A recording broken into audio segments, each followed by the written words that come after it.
Então vamos lá. Dica número 1. Ajudei os colonos americanos contra a Inglaterra.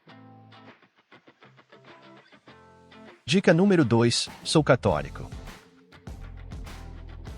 Dica número 3. Nasci em 1754.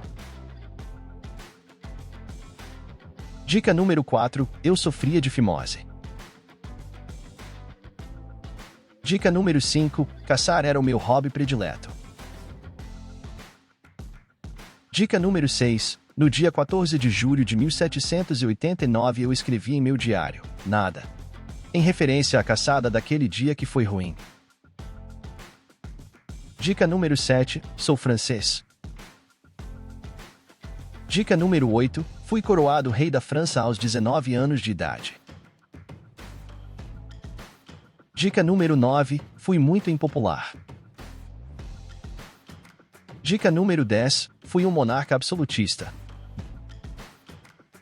Dica número 11. Sou da dinastia Bourbon.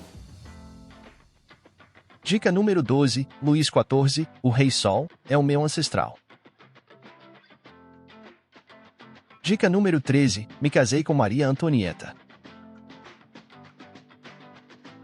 Dica número 14. Fui interpretado por Jason Schwartzman no filme Marie Antoinette. Dica número 15. Nasci e vivi no Palácio de Versalhes. Dica número 16. Fui deposto durante a Revolução Francesa. Dica número 17. Fui preso ao tentar fugir da França. Dica número 18. Fui decapitado na guilhotina em 1793. Dica número 19. Meu nome começa com a letra L. Dica número 20. Sou o irmão mais velho do rei Luís XVIII.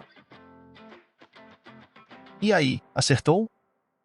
Parabéns para quem palpitou, Luís XVI.